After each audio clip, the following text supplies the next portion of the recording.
Sir కొత్తగా అమల్లోకి వచ్చిన చట్టం బిఎన్ఎస్ సెక్షన్ 69 అనే యాక్ట్ మగవాళ్ళందరికీ కూడా ఇది అతి దారుణంగా ఉండే అవకాశం ఉందని అంటున్నారు సార్. అంటే వాళ్ళకి ఇది నష్టం చేకూర్చే అవకాశం ఉందని చెప్తున్నారు సార్. అసలు ఏంటి యాక్ట్? దీనివల్ల మగవాళ్ళకి ఏంటి లాభమా? నష్టమా సార్? ఖచ్చితంగా నష్టమే. పెద్ద ఎత్తున రేపు అబ్బాయిలు జైళ్ళలోకి వెళ్ళే పరిస్థితి ఉంది. ఒక రకంగా ఇది అబ్బాయిలకి చుక్కలు కనబడతాయి, అమ్మాయిలు చుక్కలు చూపిస్తారు అబ్బాయిలకి. ఖచ్చితంగా ఇది అబ్బాయిలు భయపడాల్సిన చట్టం. దీని గురించి అబ్బాయిలు తెలుసుకోవాలి. తెలుసుకొని దీని పట్ల ఈ సెక్షన్ని తమకు అప్లై కాకుండా చూసుకోవాలని తెలివితేటలు ప్రదర్శించాలి, జాగ్రత్తగా ఉండాలి. ఎమోషనల్గానో లేకపోతే డిజైర్స్కి లోబడో అమ్మాయిల జోలికెళ్ళి అమ్మాయిలతో అఫేర్లు పెట్టుకుంటే మాత్రం 10 ఏళ్ల వరకు జైల్లో శిక్ష అనుభవించే. ఒక చిన్న ఎమోషనల్ మిస్టేక్ కావచ్చు, ఒక మందుగొట్టు ఏదో వాడు చెప్పినట్టు ఒక వర్షం కురిసిన రాత్రి చిన్న తప్పు చేస్తే 10 ఏళ్ళు జైళ్ళల్లో కూర్చోవాలి. 10 ఏళ్ల రాత్రులు నువ్వు జైళ్ళల్లో ఉండాలి. కాబట్టి ఈ చట్టం గురించి ఖచ్చితంగా అందరూ తెలుసుకోవాలి.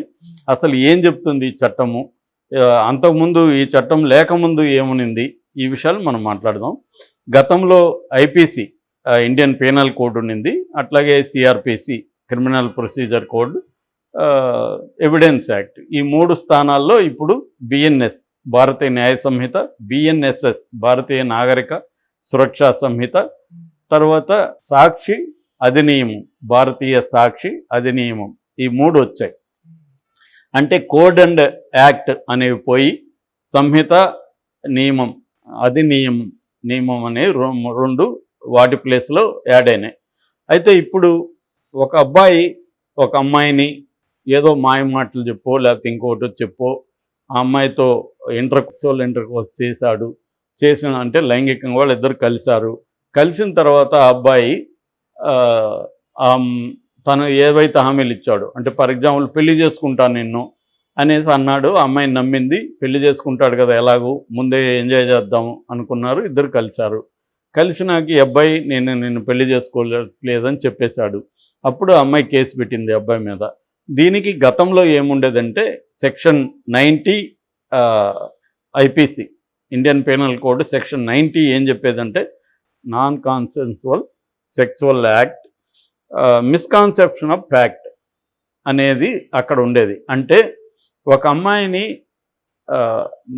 ఏదో ఒకటి చెప్పి నమ్మించి తను అబద్ధాలు చెప్పి నిజాలు దాచిపెట్టి ఆ అమ్మాయితో చేస్తే అమ్మాయి ఒప్పుకున్నా కూడా అది మామూలుగా అయితే కాన్సెన్సువల్ సెక్స్, కానీ వీడు అబద్ధాలు చెప్పాడు కాబట్టి అది నాన్ కాన్సెన్సువల్ సెక్స్గా మారిపోయింది. అంటే ఆమె ఒప్పుకున్నా కూడా ఒప్పుకోవడం వెనక వీడి మాయ మాటలు ఉన్నాయి, వీడి అబద్ధాలు ఉన్నాయి, కాబట్టి ఒప్పుకున్నట్టు కాదు. అందువల్ల అది సెక్షన్ 375 ఐపీసీ ప్రకారం రేపు కిందికి వస్తుంది అనేది గతంలో ఉండేది. అంటే రేప్ చేసినట్టే. అంటే దీంట్లో మళ్ళీ సుప్రీంకోర్టు అనేక రకాలుగా వ్యాఖ్యానించింది. ఫర్ ఎగ్జాంపుల్ ఒక అబ్బాయి నిజంగానే ఒక అమ్మాయిని పెళ్లి చేసుకుందామని అనుకున్నాడు, అమ్మాయికి కూడా చెప్పాడు నేను పెళ్లి చేసుకుంటానన్నాడు. వాళ్ళిద్దరి మధ్య సంబంధం ఏర్పడింది, లైంగికంగా కలిశారు. అయితే ఆ అబ్బాయి ఏదో కారణాలతో పెళ్లి చేసుకోలేకపోయాడు ఆ అమ్మాయిని. అప్పుడు రేపు కిందకు వస్తుందా అన్నప్పుడు సుప్రీంకోర్టు అనేక కేసుల్లో అటువంటివి రేపు కిందకి రాదు. ఎందుకంటే అబ్బాయి ఇంటెన్షనల్గా ముందే ప్లాన్ చేసుకొని ఈ అమ్మాయిని మోసం చేయాలి, ఈ అమ్మాయిని అబద్ధాలు చెప్పి ఈ అమ్మాయితో ఎంజాయ్ చేయాలి అనే ప్లాన్ లేదు అబ్బాయికి. సిన్సియర్గా అనుకున్నాడు, కానీ ఏదో కారణాలతో అతను పెళ్లి చేసుకోలేకపోయాడు. సో అతను జాబ్ లేకపోవచ్చు, సెటిల్ కాలేకపోవచ్చు, ఇంకోటో చేసుకోలేకపోయాడు. కాబట్టి అది రేపు కిందకి రాదు అనేసి సుప్రీంకోర్టు అనేకసార్లు వ్యాఖ్యానించింది. దీని స్థానంలో ఇప్పుడు ఏం చేశారంటే ఈ స్త్రీల మీద, చిల్డ్రన్ మీద గత కొంతకాలంగా విపరీతంగా అత్యాచారాలు కావచ్చు, లైంగికంగా వేధింపులు కావచ్చు, ఇవన్నీ పెరిగిపోతున్నాయి ఇండియాలో అని చెప్పి బిఎన్ఎస్ చట్టంలో ఒక సపరేట్ చాప్టరే తీసుకొచ్చింది. ఆ చాప్టర్ ఏంటంటే chapter offences against women and children అనే ఒక చాప్టర్ తీసుకొచ్చింది. ఆ చాప్టర్లో స్త్రీల మీద,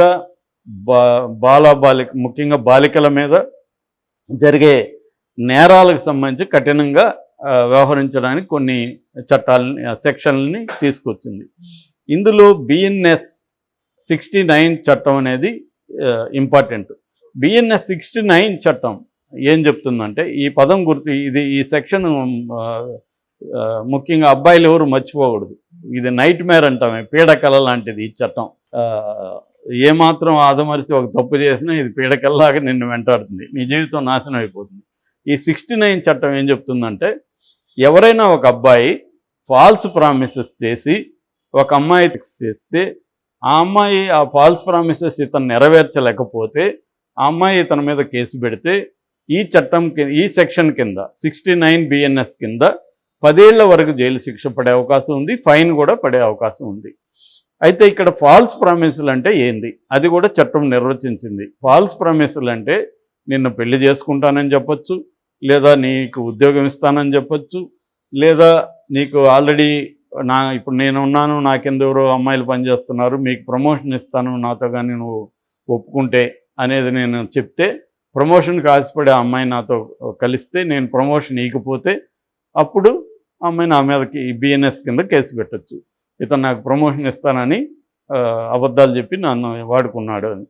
సో అప్పుడు కూడా నాకు 10 ఏళ్ళు పడుతుంది. సో అట్లాగే నేను ఎవరితోనూ నేను సినిమా డైరెక్టర్ అయిపోయానని చెప్పి సినిమా చేస్తున్నాను, నీకు మంచి వేషం ఇస్తానని చెప్పి నేను మోసం చేసి అమ్మాయిని వాడుకుంటే ఆ అమ్మాయి వెళ్ళి కేసు పెడితే కూడా అది కూడా ఖచ్చితంగా నేరం కిందకు వస్తుంది. ఇలాగా ఎనీ మాయమాటలు కావచ్చు, అబద్ధాలు కావచ్చు, నిజాలను దాచిపెట్టడం కావచ్చు, పెళ్లి చేసుకుంటానడం కావచ్చు, ఇవన్నీ చెప్పితే ఈ సెక్షన్ కింద నేరం అవుతుంది. అయితే ఇంతకు ముందులాగా అది రేపు కాదు, ఇంతకుముందేమో IPCలో రేప్ అయిపోయేది, అది ఇప్పుడు రేప్ అయితే కాదు, కానీ సేమ్ శిక్ష అయితే ఉంది. ఇప్పుడు కూడా అదే ఉంది, రేప్ అనే పదం తీశారు తప్ప ఎసెన్స్ ఏం తేడా లేదు. సో ఇక్కడ ఇప్పుడు అనేక సమస్యలు ఉన్నాయనేది లీగల్ ఎక్స్పర్ట్లు, దీంట్లో ఇటువంటి కేసుల్లో తలపండిన వాళ్ళు చాలా వీడియోలు నేను చూశాను, చదివాను కూడా. వాళ్ళందరూ కూడా ఏం చెప్తున్నారంటే, ఇందులో ఒక ప్రాబ్లం ఏంటంటే స్త్రీలందరూ కన్జర్వేటివ్గా ఉంటారు, అంటే ట్రెడిషనల్గా ఉంటారు, అమాయకంగా ఉంటారు అనే ఒక ప్రిజంప్షన్ ఆల్రెడీ ఉంది. అంటే ఇప్పుడు ఒక అబ్బాయి ఒక అమ్మాయితో మాయమాటలు చెప్పడం అంటే ఏంటి, నిన్ను పెళ్లి చేసుకుంటాను అన్నాడు అనుకున్నాం, ఆ అమ్మాయి నమ్మి ఎందుకు ఇతనితో ముందే చేసింది? పెళ్లి చేసుకుంటాడు కదా, పెళ్ళైనాక చేసుకోవచ్చు కదా, పెళ్ళికి ముందే ఎందుకు ఇతనితో ఒప్పుకునింది అంటే అర్థం ఏంటి? ఆ అమ్మాయి అమాయకురాలా? ఆ అమ్మాయి ట్రెడిషనల్గా మోసపోయేదానికి రెడీగా ఉందా ఎవరన్నా ఏమన్నా చెప్తే? అంటే ఆల్రెడీ అమ్మాయిలందరూ అమాయకులని, అబ్బాయిలు మాత్రం మోసగాళ్ళని ఒక ప్రిమైజ్ ఆల్రెడీ దీంట్లో ఉంది. కానీ ఇవాళ సమాజాన్ని, ముఖ్యంగా అర్బన్ సొసైటీని కానీ పరిశీలిస్తే అమ్మాయిలు కూడా చాలా యాక్టివ్గా ఉన్నారు, అమ్మాయిలు కూడా అబ్బాయిల్ని సెడ్యూస్ చేస్తున్నారు. వీడికి ఏమన్నా డబ్బు ఉంది, హోదా ఉందంటే వాడి చుట్టూ తిరుగుతున్నారు, వీడు మంచి కారు ఉంది, డబ్బులు ఉన్నాయి, మనకు బాగా ఖర్చు పెడతాడంటే వాడిని ట్రాప్ చేస్తున్నారు. ఇవన్నీ అనేక కేసులు వస్తున్నాయి. సాక్షాత్తు సుప్రీంకోర్టే చిన్న మైనర్ విషయాల్లో, అంటే పోక్సో అని ఇంకొక చట్టం ఉంది, పోక్సో అంటే protection of children from sexual offences. దీని కింద ఏం జరుగుతున్నాయంటే 18 ఏళ్ల కంటే లోపల ఉన్న అమ్మాయిలు 18 ఏళ్ల కంటే లోపల ఉన్న అబ్బాయిలతో, అంటే 16 ఏళ్ళ అమ్మాయి 17 ఏళ్ళ అబ్బాయిని సెడ్యూస్ చేస్తుంది, సెడ్యూస్ చేసి వాడిని రెచ్చగొడుతుంది, వాడికి మెసేజ్ పెడుతుంది, అన్నీ చేస్తుంది. సో వాడు కూడా రెచ్చిపోతాడు, ఇద్దరి మధ్య సంబంధం ఉంటుంది. ఇది ఎప్పుడైతే తల్లిదండ్రులకు తెలిసినప్పుడు అమ్మాయి ఏం చేస్తుంది, ఏడుస్తుంది, నన్ను వాడు అది చెప్పి ఇది చెప్పి ట్రాప్ చేశాడని చెప్తుంది. తల్లిదండ్రులు ఒకవేళ చెప్పకపోయినా, మేము ఇద్దరం కలిసామని చెప్పినా కూడా తల్లిదండ్రులు ఏం చేస్తారు, వాడి మీదనే కేసు పెట్టేస్తారు. అది పోక్సో కిందకు వచ్చేస్తుంది, ఎందుకంటే మైనర్ అమ్మాయితో అంటే పోక్సో కిందకు వస్తుంది. సో వాడికి భయంకరమైన శిక్షలు పడిపోతాయి. ఇది అందుకని చాలా హైకోర్టులన్నీ కూడా చాలా తీవ్రంగా ఆవేదన వ్యక్తం చేస్తున్నారు. అరే బాబు, 16 ఏళ్ళకి తగ్గించండి అమ్మాయిల వయసుని, సెక్సువల్ వయసు 18 ఏళ్ళు ఉంది, దాన్ని 16కి తగ్గించండి అని అడుగుతుంది గవర్నమెంట్ని. గవర్నమెంట్ ఒప్పుకోవట్లేదు, ఎందుకంటే అమ్మాయిలు ఇవాళ 5వ క్లాస్ 6వ క్లాస్ నుంచే వాళ్ళకి మొత్తం పోర్ను చూస్తున్నారు, ఎక్స్పోజర్ వచ్చేస్తూ ఉంది, విపరీతంగా అబ్బాయిలతో తిరుగుతున్నారు, ఇళ్లల్లో కూడా ఫ్రీడమ్ పెరిగింది అమ్మాయిలకి. సో ఇలాంటప్పుడు అమ్మాయిలు కూడా యాక్టివ్గా ఉంటున్నప్పుడు అబ్బాయిలు మాత్రమే ఎందుకు బలవ్వాలి, వాళ్ళ జీవితాలు ఎందుకు నాశనం అవ్వాలి అని సాక్షాత్తు కోర్టులే వాపోతున్న కండిషన్ ఉంది. ఇప్పుడు BNS 69 వస్తే వీళ్ళు ఫాల్స్ ప్రామిసెస్ అని చెప్పి ఇప్పుడు బ్రేకప్ అనేది నేరం అయిపోతుంది. ఇప్పుడు ఎవరితోనో ఒక అమ్మాయితోనూ ఉంటే నువ్వు బ్రేకప్ చేయకూడదు, ఆ అమ్మాయి బ్రేకప్ చేయొచ్చు, నువ్వు కానీ బ్రేకప్ చేస్తే అమ్మాయి వెళ్ళి కేసు పెట్టేస్తుంది. ఇప్పుడు నీకు ఫాల్స్ ప్రామిసే కాదు, ఇప్పుడు ఒక అమ్మాయిని పెళ్లి చేసుకుందామని సిన్సియర్గా అనుకున్నాడు, ఆ, కుదరలేదు. తర్వాత అమ్మాయితో వీడికి కంపాటబిలిటీ ఉండదు, ఈ అమ్మాయితో మన ఫ్యామిలీలో మా అమ్మని ఈ అమ్మాయి బూతులు తిడుతుంది, మా నాన్నని బూతులు తిడుతుంది, ఈ అమ్మాయిని పెళ్లి చేసుకుంటే రేపు నా ఫ్యామిలీ దూరం అయిపోతుంది అని ఒక అబ్బాయి భావించాడు అనుకో, ఫర్ ఎగ్జాంపుల్ భావించి బ్రేకప్ చేసుకున్నాడు అనుకో, వీడు 10 ఏళ్ళు జైలు శిక్ష అనుభవించాలి. అంటే నువ్వు బ్రేకప్ చేసుకుంటే కూడా 10 ఏళ్ళు జైలు శిక్ష అనుభవించాలి. అంటే దీన్ని బట్టి అబ్బాయిలందరూ నేరస్తుల్లాగా మారిపోతారు, అబ్బాయిలందరినీ నేరస్తులుగా మార్చేసే ఒక క్రమం కనిపిస్తుంది దీంట్లో ఎక్కువ మంది చెప్పేది ఏమంటే 95 to 97% అబ్యూజే జరుగుతుంది. ఎందుకంటే ఆల్రెడీ గతంలో కూడా 375 రేప్ యాక్ట్ కింద ఒక ఢిల్లీ నగరంలోనే 43% ఫాల్స్ రేప్ కేసులు పెట్టారని మహిళా కమిషనే చెప్పింది అక్కడ.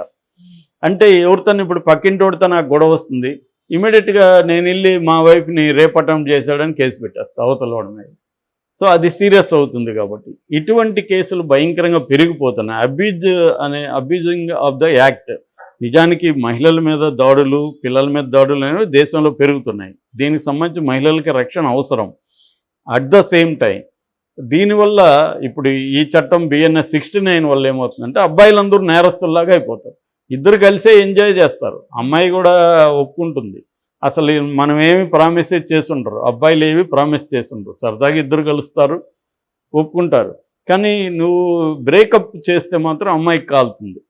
కాలినప్పుడు నిన్ను బెదిరించవచ్చు. రెండోది, నీ దగ్గర డబ్బులు ఉంటే కూడా నీ మీద నేను ఈ కేసు పెడతానని చెప్పొచ్చు. నాకు నువ్వు డబ్బు లేకపోతే ₹1 కోటి అడుగుతుంది నిన్ను, ₹1 కోటి నువ్వు ఇలేవు, ₹1 కోటి లేకపోతే నిన్ను BNS సెక్షన్ 69 కింద బుక్ చేస్తానని బెదిరించవచ్చు. ఇలాంటివి ఆల్రెడీ అనేక మంది లాయర్లు చెప్తున్నారు కేసులు. అంటే పెళ్లి చేసుకుంటే ఒక సమస్య, పెళ్లి చేసుకుంటే నువ్వు బ్రేకప్ చేయలేవు, పెళ్లి చేసుకోకపోయినా అఫేర్ పెట్టుకున్నా నీకు జైలుకి వెళ్తావు. సో నువ్వేం చేసినా ఒకవేళ ప్రాస్టిట్యూట్ దగ్గరకు పోతే, కాల్గాళ్ళ దగ్గరకు పోతే అది నేరం. సో అబ్బాయి అనేవాడు ఏమి చేసినా నేరమే. సో అన్నీ మూసుకొని సన్యాసం తీసుకోవాలి తప్ప అబ్బాయిలు అమ్మాయిలతో అఫైర్ ఏ రకంగానూ పెట్టుకునేదానికి లేదు అన్నది కనబడుతుంది. రెండోది, ఈ ప్రామిస్ అనేది ఏం చేస్తారు, ఒక్కోసారి ఎమోషనల్గా తీసుకుంటారు. ఒక అమ్మాయితో వీడు విపరీతమైన డిజైర్ ఉంటుంది, ఆ రోజు తాగుంటాడు, వాళ్ళిద్దరు కలుస్తారు, అమ్మాయి ఏదో లేదు అంటుంది, లేదు నేను పెళ్లి చేసుకుందాం, మన ఇద్దరం పెళ్లి చేసుకుందాం అనొచ్చు. లేదు, ఆ అమ్మాయి అబ్బాయి మధ్య కొంత ట్రావెల్ జరిగి, అరే నువ్వు నాకు చాలా బాగా నచ్చావు, మన ఇద్దరం పెళ్లి చేసుకుందామా అని అడగచ్చు అమ్మాయి, సరదాగా చేసుకుందాం అనొచ్చు వీడు.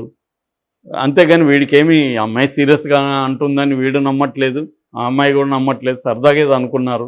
కానీ దీన్ని పట్టుకొని ఆ అమ్మాయి కేసు పెట్టచ్చు రేపొద్దున. అంటే ఒక ఎమోషనల్ డిసిషన్ని ఒక రేషనల్, అంటే వీడు అన్నీ ఆలోచించి మోసం చేయాలని ప్లాన్ చేసుకొని ముందే చెప్పినాడని రేపు కేసు పెట్టచ్చు.